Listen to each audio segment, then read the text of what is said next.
नमस्कार दोस्तों, आज हम थोड़ा समय हाइपरटेंशन के विषय में बात करेंगे। रक्त का दाब जो बढ़ता है, रक्त का प्रेशर जो बढ़ता है, हाइपरटेंशन, उसके बारे में बात करेंगे। तो पहले समझ लेते हैं ये क्या है, ये हाइपरटेंशन क्या है, ब्लड प्रेशर जो बढ़ा है वो क्या है। तो स्वाभाविकता ऐसे होता है कि ये हृदय जो सारे शरीर को रक्त भेजता है तो उसका पंपिंग होता है। तो जब ये हृदय पंप करता है तो उसके प्रेशर से वो खून सारे शरीर तक पहुंचता है। तो जब प्रेशर करता है तो बड़ी मात्रा में खून हृदय से निकलकर जो रक्त वाहिनी होती है, आर्टरीज होती है, उसमें से गुजरता हुआ आगे निकल जाता है। तब जब बड़ी मात्रा में खून आता है तो ये जो हमारी आर्टरीज है, रक्त वाहिनी है, नलिकाएं हैं, वो इलास्टिक होती है स्वभाव में। जैसे रबर है, इलास्टिक है, तो कम ज़्यादा होता है।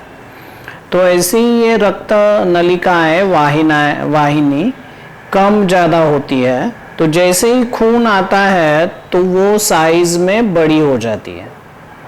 तो जैसे ही बड़ी होती है और खून निकल जाता है तो फिर से अपने स्वाभाविक साइज में आ जाती है, छोटी हो जाती है। तो ये जो छोटा और बड़ा होना है वो उसकी जो इलास्टिसिटी है उसके कारण है।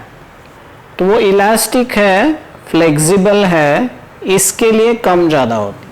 अब ये जो पहले तो ऐसे होता था कि ये जो रक्त का प्रेशर बढ़ रहा है, ब्लड का प्रेशर बढ़ रहा है, वो अक्सर देखा जाता था जैसे आदमी का एज हो रहा है, थोड़ा बूढ़ा हो रहा है। तो जैसे 60 साल का हो गया, 70 साल का हो गया, तो ये ब्लड प्रेशर उसका बढ़ गया, तो 160 हो गया, ऊपर का ब्लड प्रेशर 170 हो गया। नॉर्मल व्यक्ति का ब्लड प्रेशर लगभग 120, ऊपर का ब्लड प्रेशर कम ज़्यादा 10 और नीचे का 80, कम ज़्यादा 4-5। इससे ये नॉर्मल व्यक्ति का ब्लड प्रेशर होता है। तो 80, 120 और उसके आसपास। जैसे उम्र बढ़ती है तो ये जो ऊपर का ब्लड प्रेशर है वो बढ़ने लगता है। नीचे का ब्लड प्रेशर में बहुत फर्क नहीं आता, 90 तक जाएगा। ऊपर का बढ़ेगा, 150 भी होगा, 160 भी होगा, 170 भी होगा। तो पहले के डॉक्टर तो ऐसे कहा करते थे कि जो ये ऊपर का ब्लड प्रेशर है, सिस्टोलिक ब्लड प्रेशर कहते हैं जिसे, तो आपकी उम्र अधिक 100, ये जो एक नंबर आएगा, जैसे आपकी उम्र 60 है और ऊपर का 160, ये नॉर्मल ब्लड प्रेशर होता था कुछ सालों पहले।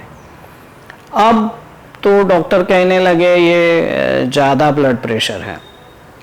बट इसमें समझने की बात हमें ऐसी है कि जैसे आपकी उम्र हो रही है तो ब्लड प्रेशर अपने आप बढ़ता है, ये स्वाभाविक बात थी।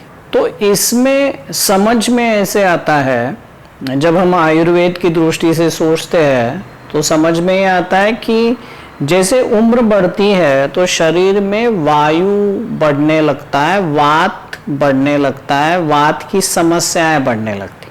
तो वात बढ़ेगा तो जैसे आप वो वात के ऊपर के जो वीडियोस बनाए हैं, थोड़े लंबे वीडियोस हैं, क्योंकि वात से ही सबसे अधिक बीमारियां होती है। तो ये वात अगर आप ठीक से समझ पाए कि है क्या ये वात, क्या करता है शरीर में, उससे वो बढ़ने के कारण क्या है और क्या करने से वो ठीक होता है, उसे शांत कर सकते हैं, ये अगर आप ठीक से समझ पाएंगे तो वात से जो होने वाली बहुत सी बीमारियां हैं उसे आप शांत कर पाएंगे। और ये हाइपरटेंशन वात की एक बीमारी है। तो जैसे एजिंग होता है, बुढ़ापा आता है, व्यक्ति 60, 70, 80s में पहुंच जाता है, तो वात शरीर में बढ़ता है। अब वात यानी वायु है, सूखापन है।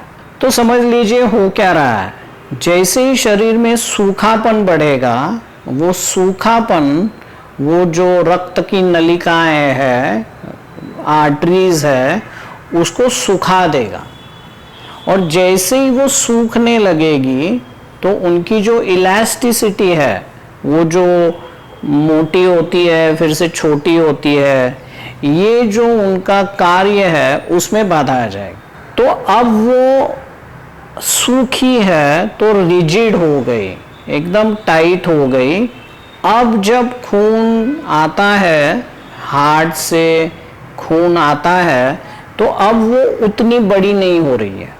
तो जैसे बड़ी नहीं हो रही है तो इस खून को एक अटकाव आ रहा है, रेजिस्टेंस आ रहा है। और हमने भौतिक शास्त्र में सीखा है, फिजिक्स में सीखा है, कभी भी रेजिस्टेंस आता है तो प्रेशर बढ़ जाता है। तो जैसे अब रेजिस्टेंस आ रहा है, खून के बहने को रेजिस्टेंस आ रहा है, तो ब्लड प्रेशर बढ़ गया। तो यही ये ब्लड प्रेशर है।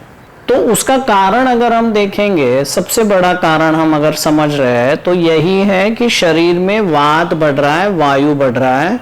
और ये प्रक्रिया बड़ी स्वाभाविक है कि बुढ़ापे में तो अपने आप शरीर सूख रहा है, तो ब्लड प्रेशर बढ़ने ही वाला है। अन्य भी अनेक छोटे मोटे कारण है, जैसे एक कारण है किडनीज में कोई खराबी आ गई तो ब्लड प्रेशर बढ़ गया, हृदय में कोई प्रॉब्लम है तो बढ़ गया। बट अक्सर ऐसे होता है कि जब आपका ब्लड प्रेशर बढ़ता है तो लगभग 80-90% पेशेंट्स में कोई कारण दिखता नहीं है, और उसको मॉडर्न मेडिसिन की भाषा में इसेंशियल हाइपरटेंशन कहते हैं, कि उसका कारण कोई दिख नहीं रहा है, बट किंतु हाइपरटेंशन है, ब्लड प्रेशर आपका बढ़ गया है। तो मुझे तो यही समझ में आ रहा है कि ये 80-90% व्यक्तियों में जो ब्लड प्रेशर बढ़ रहा है, जहाँ कई कारण नहीं दिखाई दे रहा है कि किडनीज का कोई प्रॉब्लम नहीं, हृदय का कोई प्रॉब्लम नहीं, तो फिर से क्या है, तो वायु है, वात बढ़ रहा है। अब एक नई समस्या सामने आई है। पहले तो बुढ़ापे में बढ़ता था ब्लड प्रेशर, अब 30-40 की उम्र में ही ब्लड प्रेशर बढ़ने लगा है। बहुत से मरीज आते हैं मेरे पास और 30-40 की उम्र में ही 150, 160, नीचे का 90, 100 ऐसे बढ़ा है। तो फिर से अब ये मेरे समझ में आ रहा है कि आजकल का जो जीवन है, जो बड़ा तनावपूर्ण जीवन है, जिसमें बहुत भागा दौड़ी हो रही है, रेस्ट बहुत कम हो गई है, तो अपने आप ब्लड प्रेशर बढ़ा है। तो यहाँ भी यही समझ में आता है कि जो वायु वात जो बुढ़ापे में बढ़ रहा था, वो अब भी बढ़ना शुरू हो गया। तो अभी बढ़ना शुरू हो गया तो उसके परिणाम भी आ रहे हैं कि ब्लड प्रेशर बढ़ रहा है, काफ़ी लोगों का ब्लड प्रेशर बढ़ रहा है, फिर वो मेडिसिन्स तो शुरू हो ही जाते हैं। तो यदि हमें ये सब रोकना है तो हमें समझना पड़ेगा कि ये वात क्यों बढ़ रहा है शरीर में। तो इसीलिए मैं आपको फिर से कहूँगा कि ये जो वात के जो वीडियोस है वो आप ठीक से सुन लीजिए और समझ लीजिए कि आपका वात क्यों बढ़ रहा है। तो जो मोटी मोटी बातें समझ में आ रही है वात बढ़ने की, ये 30-40 की उम्र में भी और बाद में भी, तो एक तो व्यक्ति नींद नहीं पूरी कर रहा है। तो अगर पूरी नींद नहीं होती है, थकान शरीर में रहती है, तो थकान यानी वात है, बढ़ा हुआ वात है। तो जैसे ही थकान रहेगी तो वात बढ़ा हुआ रहेगा, धीरे धीरे धीरे वो अपने आर्टरीज को सुखा देगा, टाइट कर देगा और आपका ब्लड प्रेशर बढ़ जाएगा। तो नींद पूरी करना बहुत आवश्यक है। कितनी नींद चाहिए और नींद के विषय में भी एक वीडियो है, वो भी आप देख लीजिए। तो नींद के बारे में भी सारी बातें आपके समझ में आ जाएगी। तो नींद पूरी करना आपका कर्तव्य है। दूसरी बड़ी बात समझ में आ रही है कि भूख लगी, व्यक्ति खा नहीं रहा, समय नहीं है, तो भूख लगी, पेट में जगह हो गई, आपने नहीं खाया तो उसमें हवा आ गई, और यह यदि बार बार बार हो रहा है तो फिर से आपका वायु बढ़ जाएगा, फिर से ब्लड प्रेशर होने की संभावना है। तीसरी बात आएगी, भूख तो अच्छी लगी, आप तो बड़े हड़बड़ में है, भागा दौड़ी कर रहे, थोड़ा सा कुछ खा लिया, ठीक से पेट नहीं भरा, या भूख लगी और आपके मन में चिंता है, अरे मेरा वेट बढ़ जाए, तो आप थोड़ा सा खा रहे हैं, तो उससे भी पेट में हवा आ जाएगी। पेट में हवा आने का लक्षण जो मैंने बार बार कहा है उस वीडियो में, तो बड़ी विस्तार से कहा है कि आपका पेट फूल जाएगा, ब्लोटिंग हो जाएगा।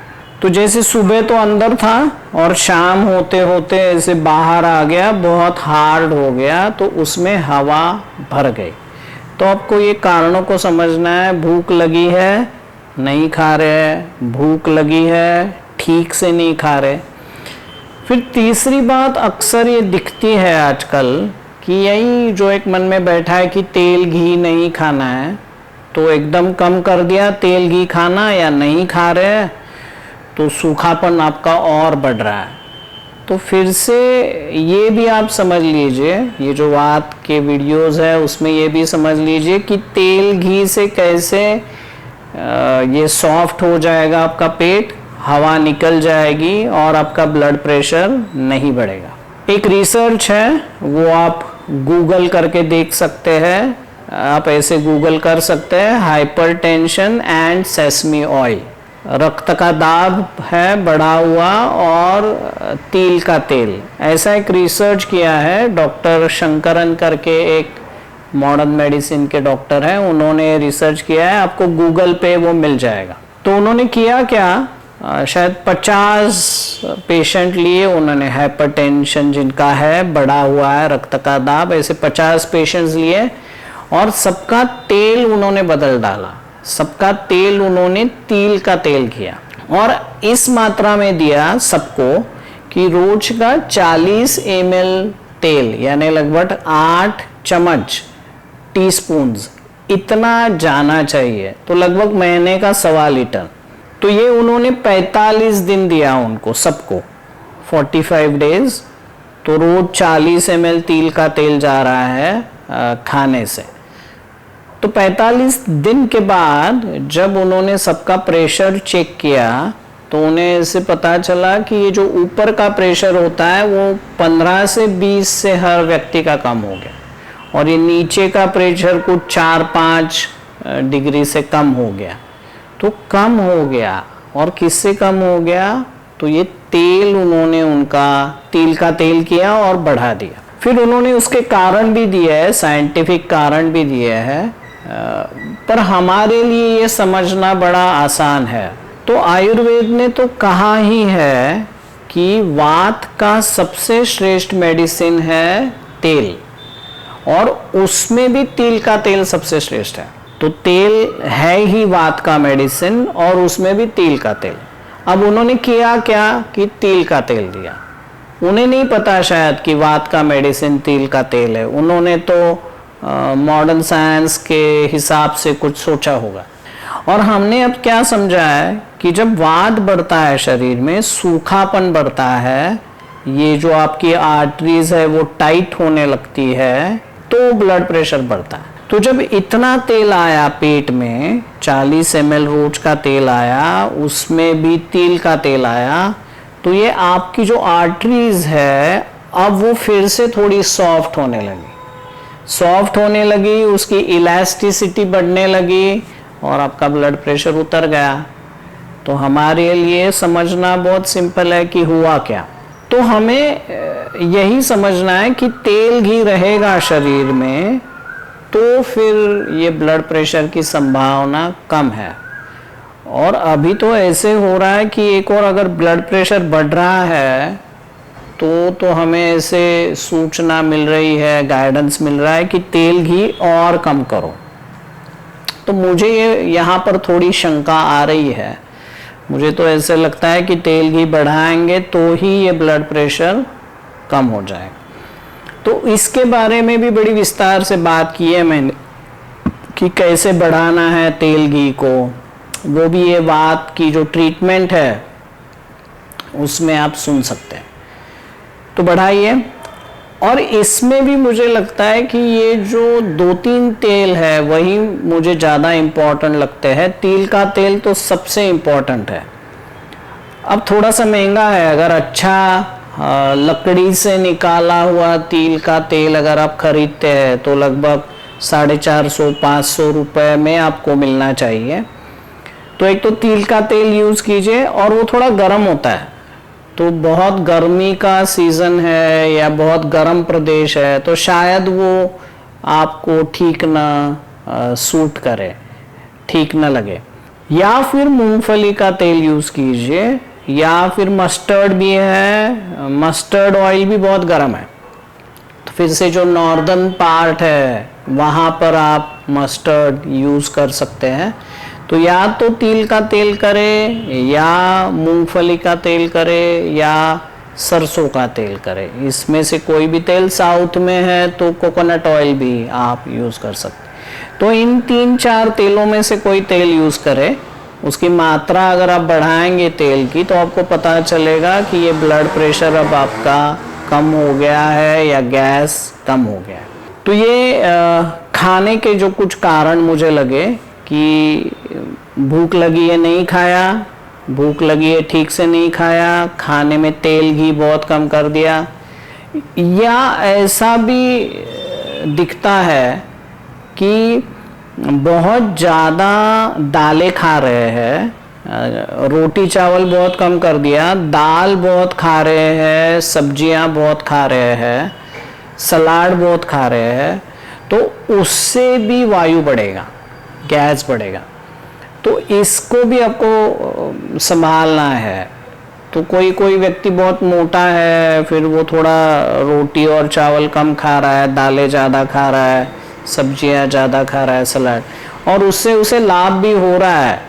फिर भी उसे ये ध्यान रखना चाहिए कि यदि ये खाते खाते अगर मुझे गैस होने लगा बहुत, तो फिर उसको फिर से ये सब खाने में थोड़ा कम करना पड़ेगा, यदि वो सारे वात की बीमारियों की ओर बढ़ता जाएगा। तो ये भी एक संभाल लीजिए। फिर कोई व्यक्ति बहुत ज़्यादा मेहनत करता है, एक्सरसाइज करता है, तो जैसे हमने ये एक्सरसाइज का जो एक वीडियो है उसके आप देख लीजिए कि बहुत ज़्यादा भी एक्सरसाइज करेगा तो भी वात बढ़ेगा, तो उससे भी आपका नुकसान। तो फिर से समझ लीजिए कि आपके लिए कितना एक्सरसाइज ठीक है।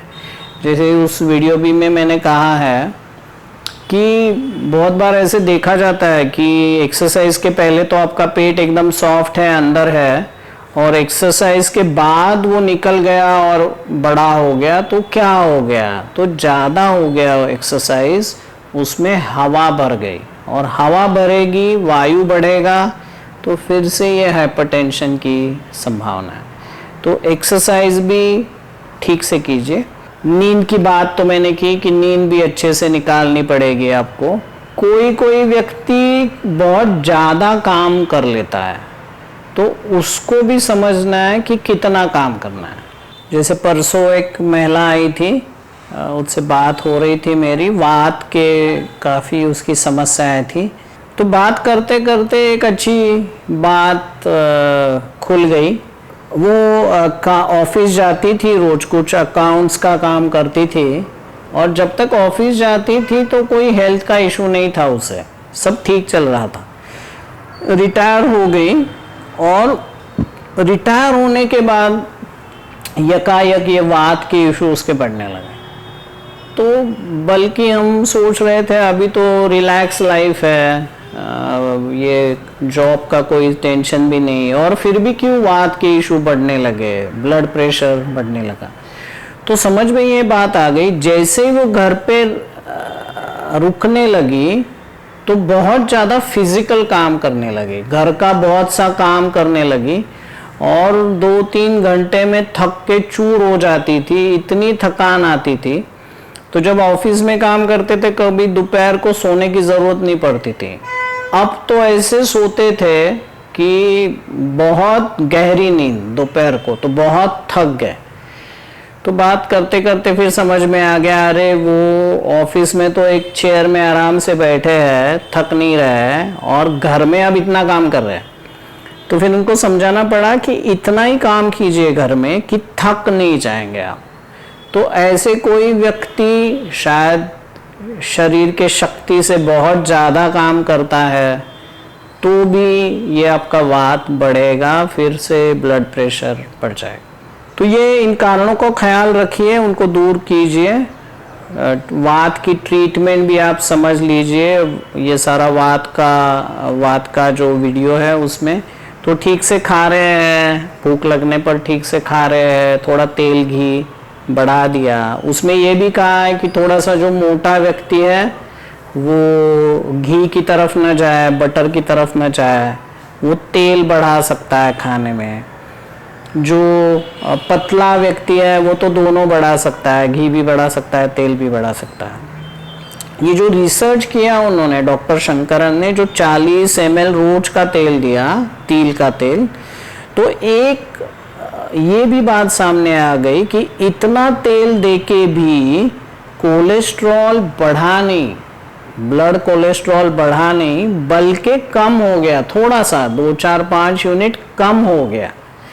तो ये भी मन से निकालना चाहिए कि तेल खाने से बढ़ेगा। तो खासकर ये जो तिल का तेल है वो थोड़ा सा गर्म होता है, तो उससे तो कोलेस्ट्रॉल बढ़ने की संभावना बहुत कम है। तो जो थोड़ा सा मोटा व्यक्ति है वो तेल बढ़ाए अपना।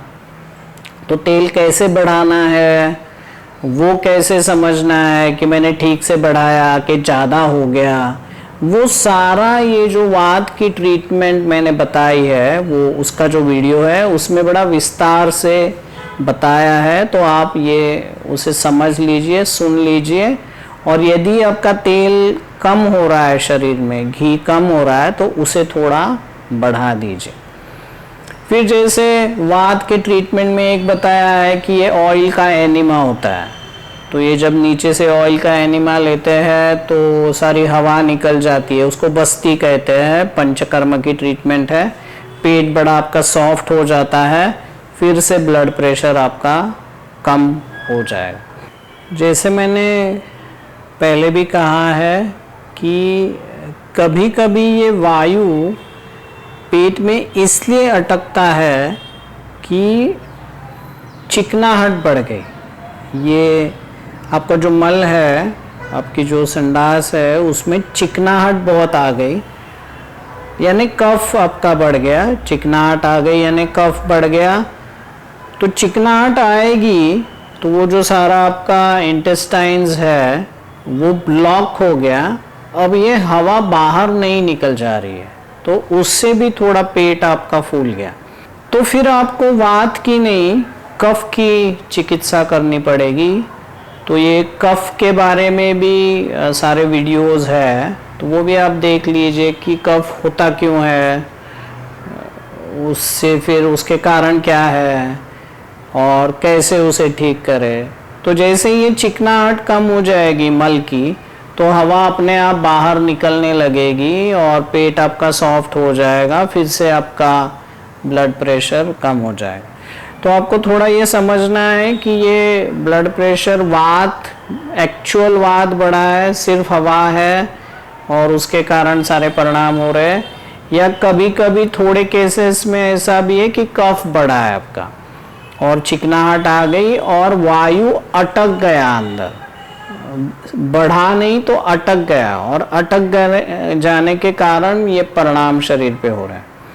दो बातों में थोड़ा आप फर्क करके जान लीजिए, फिर आपकी ट्रीटमेंट भी सही दिशा में जाएगी। और एक ये भी दिखता है आजकल, ये प्रोटीन्स जो लेता है ना बहुत, तो ये सारे प्रोटीन्स का स्वभाव ऐसे है कि सुखाते हैं। ये प्रोटीन्स में एक हार्डनेस है, एक शक्ति है। तो जैसे कोई बिल्डिंग है, बिल्डिंग का ढांचा, और उसमें जो वो पाइप्स रॉड्स होते हैं ना, आयरन के रॉड्स होते हैं और वो सपोर्ट देते हैं सारे बिल्डिंग के ढांचे को। तो उसी प्रकार ये प्रोटीन्स का भी शरीर में काम ऐसा ही है कि हार्ड होते हैं, सपोर्ट्स देते हैं शरीर को, शरीर के ढांचे को। पर यदि ये प्रोटीन ज़्यादा हो गए तो उनका स्वभाव ऐसे है कि वो सूखे हैं, तो फिर से वात को बढ़ाएंगे, ड्राइनेस बढ़ाएंगे। तो इसीलिए जब दालें ज़्यादा खाते हैं तो ड्राइनेस बढ़ता है, ड्राइनेस बढ़ेगा तो फिर से वायु बढ़ रहा है, वायु बढ़ेगा तो फिर से ब्लड प्रेशर बढ़ रहा है। तो यहाँ भी आपको थोड़ा ध्यान देना होगा कि आपके प्रोटीन्स तो ज़्यादा नहीं हो रहे, तो इन बातों का ख्याल रखें। अब थोड़ा बुढ़ापे की बात करें तो बुढ़ापे में तो नेचुरली बढ़ रहा है वायु आपका, तो फिर से बुढ़ापे में ये एक जो गलतफहमी बैठी है कि अब बूढ़े हो गए तो तेल घी कम कर दो, तो ये फिर से गड़बड़ हो गई। बल्कि बूढ़ा हो रहा है व्यक्ति, उसका सूखापन बढ़ रहा है, तो उसे तो आवश्यकता है तेल घी की, तो कम ना करे। बुढ़ापा भी है तो कम ना करे, जैसे आपको ठीक लगे वैसे तो घी तेल खाना ही पड़ेगा, वो भी समझ लीजिए कि कितना खाना है, कैसे खाना है। दूसरा है कि बुढ़ापे में एक और गलतफहमी है कि व्यक्ति कम खाने लगते हैं कि अरे अब कैसे हजम होगा, कम खाएंगे। तो कम खाएंगे जानबूझ के तो फिर से हवा पेट में आ रही है। तो एक तो बुढ़ापे से ही वात बढ़ रहा है, अब तेल घी भी कम कर दिया, खाना भी कम कर दिया। फिर ये कुछ बूढ़े व्यक्तियों के मन में भी बैठा है कि बहुत एक्सरसाइज करना चाहिए, चलना चाहिए, तो बहुत ज़्यादा चलते हैं, थक जाते हैं, तो ज़्यादा चलेंगे तो फिर से वायु बढ़ रहा है। तो बुढ़ापे में ये भी समझ लीजिए कि ये गलतियाँ न करें। तो ऐसे यदि आप करेंगे तो आपका ब्लड प्रेशर कंट्रोल में रहेगा। अब किसी का बड़ा है तो थोड़ा समझ लीजिए, अगर वो आपका 50 की उम्र है, वो 140 तक है ब्लड प्रेशर, नीचे का 90 है और कंट्रोल में है, तो फिर बहुत डरने की आवश्यकता नहीं है। और ये जो सारी बातें करेंगे उससे और भी ये थोड़ा सा कम हो जाएगा। फिर यदि कम हो रहा है तो मेडिसिन के बारे में भी आप सोच सकते हैं। एक बात है कि ऐसे कहा जाता है और उसमें थोड़ी सच्चाई भी है कि भाई एक बार मेडिसिन शुरू हो गई अब बंद नहीं कर सकते। बंद इसलिए नहीं कर सकते क्योंकि कारण पकड़ में नहीं आ रहा है। एक बार ये कारण पकड़ में आ गया कि वात बढ़ने से बढ़ गया और वात को संतुलन करने का सारा प्रयास आप कर रहे हैं, वात आपका कम हो रहा है, तो मुझे तो संभावना लगती है कि ये मेडिसिन भी आप कम कर सकते हैं, बंद कर सकते हैं। क्योंकि वात ही कम हो गया, ब्लड प्रेशर ही आपका उतर गया, तो अब क्या ज़रूरत है मेडिसिन की। तो ये भी थोड़ा हमें सोचना पड़ेगा, आपके अनुभव से थोड़ा ये डिसीजन हमें लेना पड़ेगा। तो समझ लीजिए ये ब्लड प्रेशर क्या है, उसके कारण क्या है और उसके उपाय क्या है, और कोशिश करें कि ये ब्लड प्रेशर बढ़े ही नहीं आपका। एक तो कारण फिर से दिखता है कि तनाव है, मन में बड़ा तनाव है, स्ट्रेस है, उससे भी बढ़ता है। तो तनाव के लिए तो बहुत आवश्यक है कि कोई मेडिटेशन करे। तो जैसे मैंने बार बार कहा है बाकी के वीडियोस में, एक आनापान करके होता है मेडिटेशन, कि जिसमें आप सिर्फ सांस पे ध्यान देते हैं, तो उससे भी बड़ा तनाव आपका कम हो जाएगा। तो ये मेडिटेशन करने की भी कोशिश करें। धन्यवाद। फिर हम और विषय लेके आगे आएंगे। तब तक के लिए धन्यवाद।